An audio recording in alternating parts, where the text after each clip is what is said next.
à Tricot Jazette. J'espère que vous allez bien. Je me présente, je m'appelle Annie et je suis l'animatrice de ce petit podcast tricot. Bon, aujourd'hui je tourne ce soir.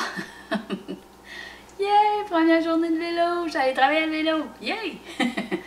C'est bon pour moi!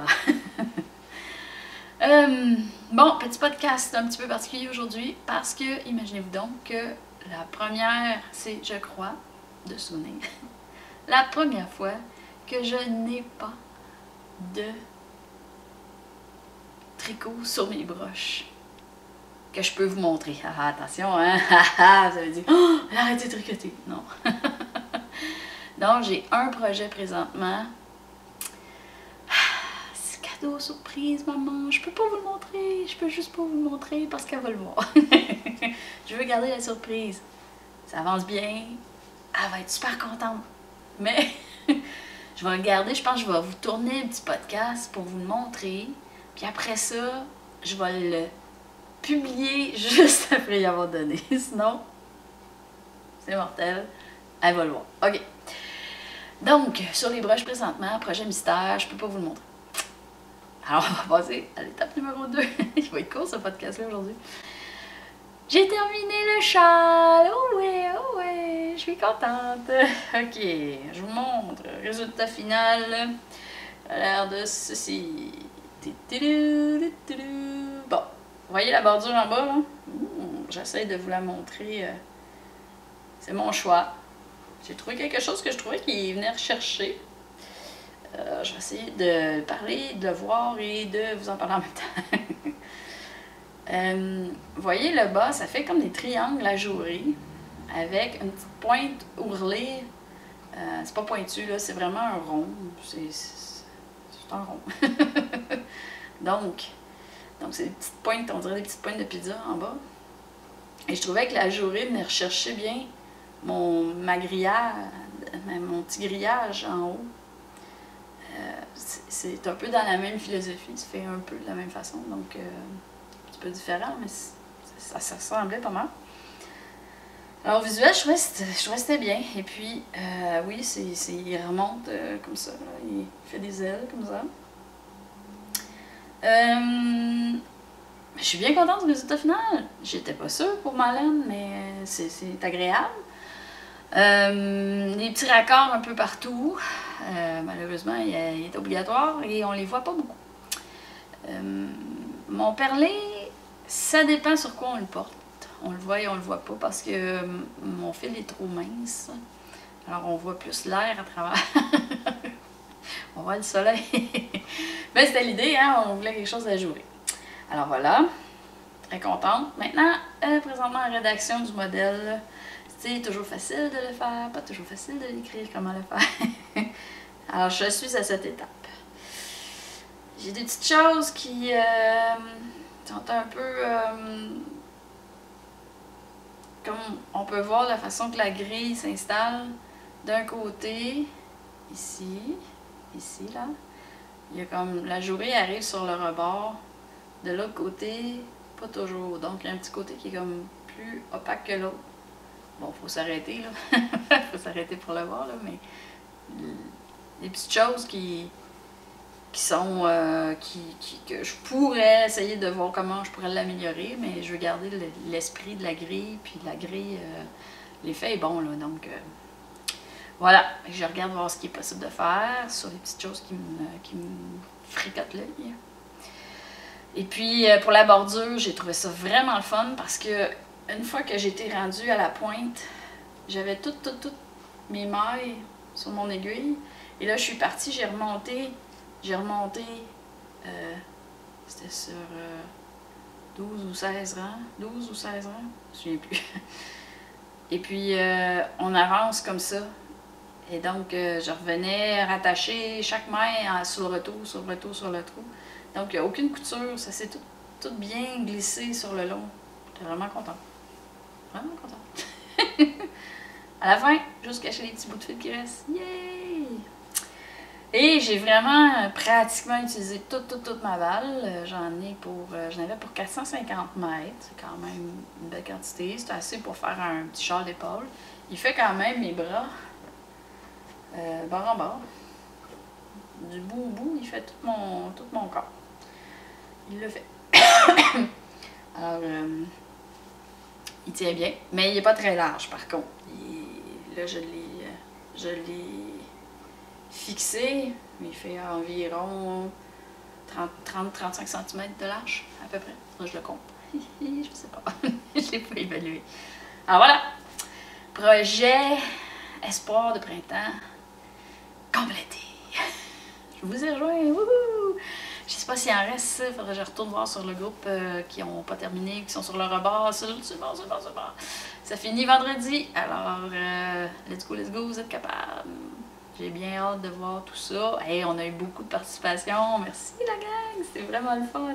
Il y a de toutes les couleurs, tous les modèles, plusieurs couleurs, des couleurs unies. Il y en a de la journée, il y en a qui n'ont pas. Il y en a qui ont de la dentelle, là. Fou, spectaculaire. Il y en a, c'est uni. J'aime ça. Voilà. Ça fait le tour de mes projets terminés. Mais vous comprendrez que c'est quand même un beau projet à terminer, là. Hein? Là, je l'ai porté 0 fois. Pourquoi? Parce que mes filles sont toujours en train de me le voler. Bon, ils me disent que mon oiseau a l'air du oiseau de Hunger Games. Je sais pas. Peut-être. Alors voilà. Ça fait le tour pour mes projets terminés. Bon. Mais vous me connaissez. Oh oui, vous me connaissez. J'ai pas juste fait ça. Je peux pas. Bon, j'ai mon petit projet caché. J'ai fini mon châle. Et vous vous souviendrez que je vous ai parlé la dernière fois du prochain défi, qui est notre dernier défi là, pour le printemps. Je vais mettre ça sur la glace pour l'été parce qu'il y a vraiment beaucoup moins de participation. Puis on se comprend, allez tous jouer sur la plage. Mais au retour à l'automne, on repartira avec des nouveaux projets, ok? Et pour terminer, parce qu'il faut terminer en beauté, on se fait un beau projet d'été, ok? Une petite camisole, un chandail manche courte, à votre discrétion. Grandeur, enfant comme adulte, il n'y a pas de problème. Tiens, faites-vous plaisir, jouez avec les matières d'été, hein? Les cotons, le lin, les petits mélanges légers, là, c'est fun. C'est quelque chose qui est à notre portée, là. Ceux qui pensent que tricoter, c'est juste pour les produits d'hiver. Mais non, soyez à l'affût, il y a plein de beaux produits pour les fibres d'été. Bon, je rentre dans ce que j'ai fait cette semaine à ce sujet. Je vous disais que j'aimerais ça faire une belle petite camisole pour ma grande cocotte, ma petite princesse en fait, ma plus jeune, Rose. Rose voulait une camisole. Elle veut une camisole bretelle quand même suffisamment large, collée, avec un motif un peu ajouré, une grille avec semi-dentelle ou semi-ajouré. Elle voulait un motif, quelque chose qui ferait été. Et là, je voulais combiner ça avec avec la laine que j'ai achetée pour faire mes tests de teinture. J'ai acheté un mélange de lin coton.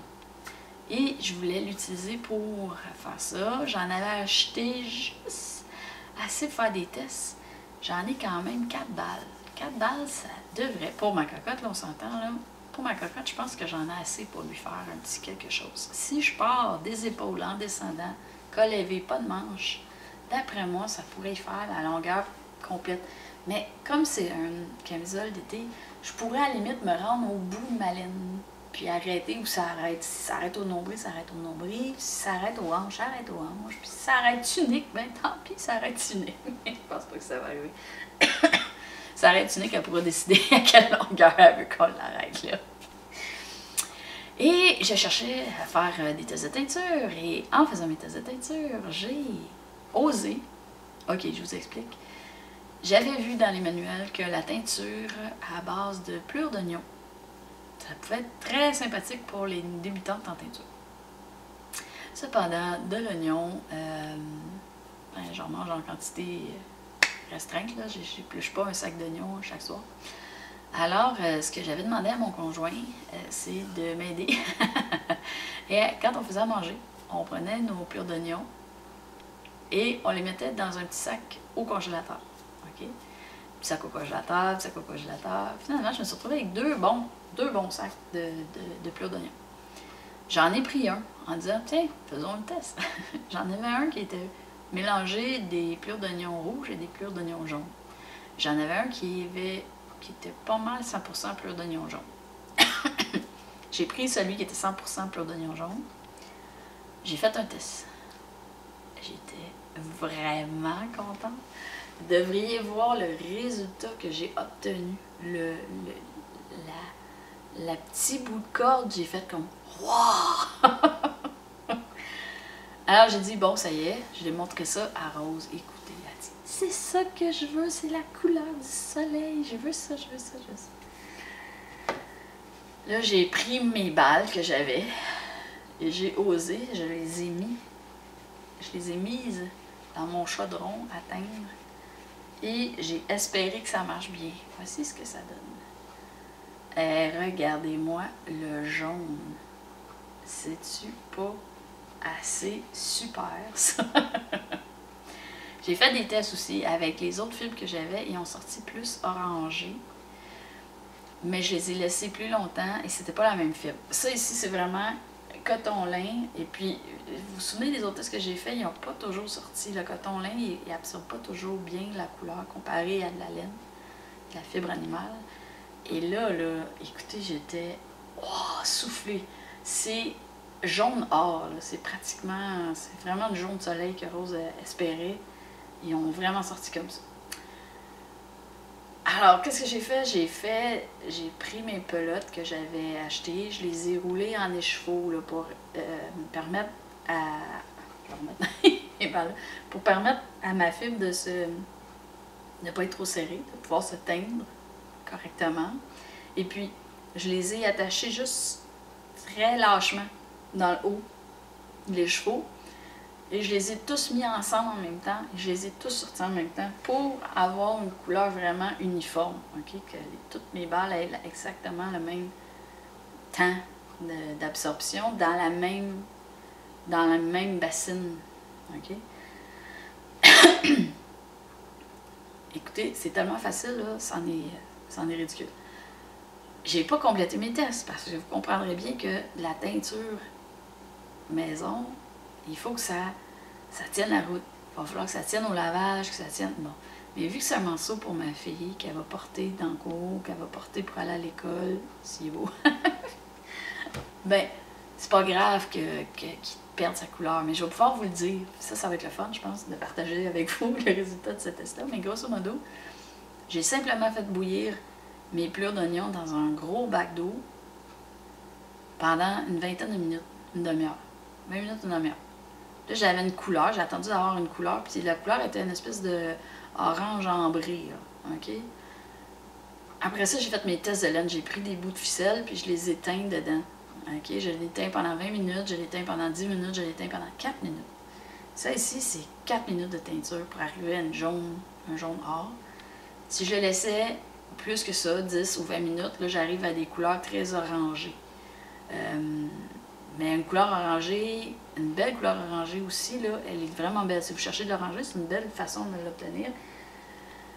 Alors, j'ai 4 belles balles, un beau projet sur la tablette qui débute.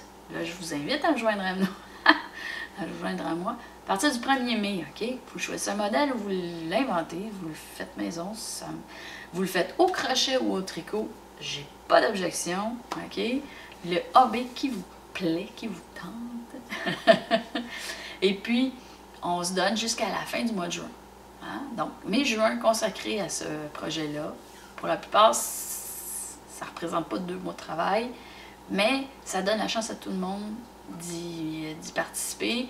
Puis si vous avez un bout de temps, c'est pas disponible, c'est plus facile sur 2 mois de répartir la tâche à faire.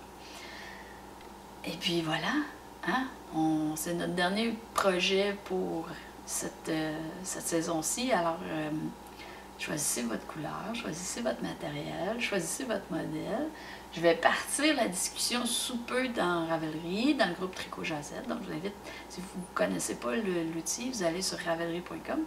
Vous allez chercher le groupe Tricot Jazette, vous allez nous retrouver là. On est plusieurs à s'échanger. Et puis voilà. Sinon, dans les nouvelles, j'ai reçu une invitation pour aller à la braderie de Bergère de France, qui va avoir lieu dans mon, pas très loin de chez moi, à Boucherville, le 2 mai. Et là, j'essaie de négocier un budget pour les faire un tour à la braderie. J'aimerais ça.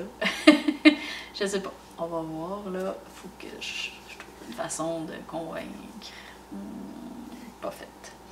Sinon, je pense aussi embarquer sur mes broches le petit cadeau que j'avais reçu de Charip. Hein? Charip, je l'ai pas oublié, puis non, il me démange beaucoup en ce moment. J'aimerais s'embarquer pour me faire des petits bas. Parce que moi, les bas, étrangement, j'ai fait ça plus l'été parce que c'est un projet léger. Quand je tricote, j'ai pas une grosse affaire sur moi qui me tient au chaud. Je n'ai pas besoin. Alors, ça se pourrait que j'embarque des bas bientôt sur mes broches. Les buts cette semaine, pour les 2 prochaines semaines, en fait, ça sera de démarrer la discussion pour le défi, terminer la rédaction du châle, de modèle de châle que j'ai fait, et puis peut-être avancer pas mal le petit cadeau mystère. En tout cas, bon, j'espère que ça vous a plu, même si j'avais rien à vous montrer sur mes broches. Et puis, on se reparle.